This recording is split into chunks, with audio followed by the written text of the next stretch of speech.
स्वामी प्रतिष्ठान आयोजित दहीहंडी उत्सव यंदाही ठाण्यामध्ये साजरा होत असून यंदाचं हे 6वं वर्ष आहे। या दहीहंडी उत्सवामध्ये पंचक्रोशीतील सर्वच दहीहंडी पथक उपस्थित राहत असून यावेळी 450हून अधिक गोविंदा पथकांची नोंदणी झाली आहे, तर 5 लाखांहून अधिक दहीहंडी रसिक उपस्थित राहत असतात।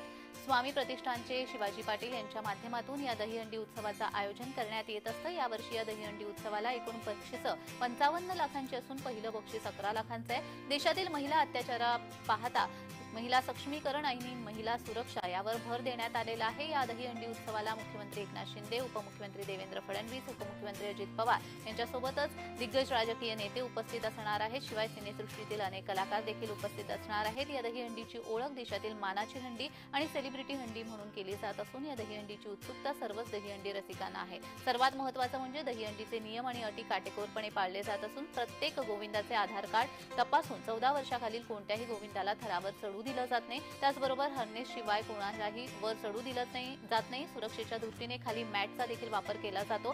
दरवर्षी समाज जनजागृतीपर थीम आयोजित करण्यात येत असते। याही वर्षी दहीहंडी पथकाकडून केसरी या थीमवर 21 शीख योद्ध्यांनी 10,000 अफगाण सैन्यांचा पराभव केलेल्या पराक्रमाची महात्म्य सांगणारी प्रात्यक्षिक थराच्या माध्यमातून दाखवण्यात येणार आहे। चंदगड विधानसभा मतदारसंघ हा मागास तालुका म्हणून ओळखला जातो, मात्र याच तालुक्याची ओळख बदलण्यासाठी आणि पर्यटनाला चालना मिळण्यासाठी काम करत असल्याचं शिवाजी पाटील यांनी सांगितलंय। स्वामी प्रतिष्ठानचे शिवाजी पाटील यांच्यासोबत बातचीत केलेली आहे आमचे प्रतिनिधी कुणाल भोईटे यांनी।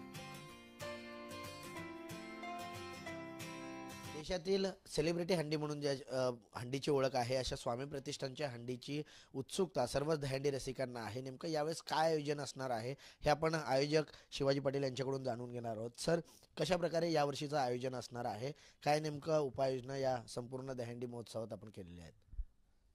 या दहीहंडी उत्सवामध्ये आज गोविंदा पथक कमीत कमी 400च्या वरती हजेरी असते। बालगोपाळ गोविंदा, महिला गोविंदा पथक, त्याचबरोबर सर्व सेलिब्रिटी, राज्याचे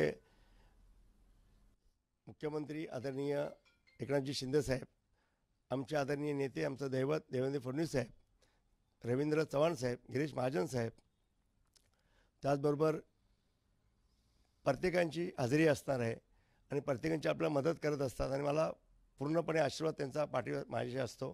त्याचबरोबर आपली जिल्ह्यातील आमचे नेते आदरणीय मुन्ना माडिक साहेब, भरमोना पाटील साहेब, गोपाळराव पाटील साहेब आणि इतरच सगळ्याच मंडळीचा माझ्या मागे एक पाठबळ असते, आशीर्वाद असतो आणि त्या माध्यमातून आज चंदगड विधानसभा क्षेत्राची एक दहीहंडीची ओळख म्हणून आपण सर्व निसर्गाने नटलेला हा चंदगड विधानसभा आपण त्याची क्षणचित्र काय आपण लावलेले आहेत।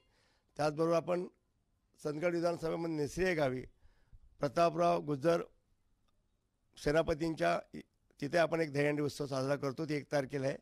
तिथे पण खूप मोठ्या प्रमाणामध्ये आपले दहीहंडी गोविंदा पथक येत असतात आणि त्या माध्यमातून आपण जेवढे समाजोपयोगी आपण जे कार्यक्रम राबवत असतो, जेणेकरून मेडिकल कॅम्प असतील, आज रोजगार मेळावा असेल, जेणेकरून आज पूर्णपणे जेवढे समाजोपयोगी आपले जे उपायोजना आम्ही सगळ्या पद्धतीने आम्ही राबवत असतो आणि जिथं आपत्ती येते तिथे स्वामी प्रतिष्ठान हा धावून जाणारा आमचा मंडळ आहे आणि हे ट्रस्ट आहे आणि ह्याच्यापुढे आम्ही ह्याच्यातून अजून भविष्यात खूप मोठ्या योजना राबवायच्या आहेत। आज महिला भगिनींसाठी आज एक मोठमोठे मेडिकल कॅम्प राबवले आहेत, तर भविष्यात ह्याच्यापेक्षा अजून मोठमोठे कॅम्प आपण मुख्यमंत्री सहाय्य निधीच्या माध्यमातून राबवतो। नक्कीच आपण जर पाहिलं तर मुख्यमंत्री, उपमुख्यमंत्री, त्याचप्रमाणे सिनेसृष्टीतील अनेक कलाकार या ठिकाणी येत असतात। 450हून अधिक गोविंदा पथकांची नोंदणी देखील झालेली आहे। त्यामुळे याच संपूर्ण दहीहंडीची उत्सुकता ठाणेकरांसोबत मुंबईकर आणि इतर दहीहंडी रसिकांना लागून आहे। व्हिडिओ जर्नलिस्ट राजीव बैरटसह कुणाल भोईटे, जय महाराष्ट्र न्यूज, ठाणे।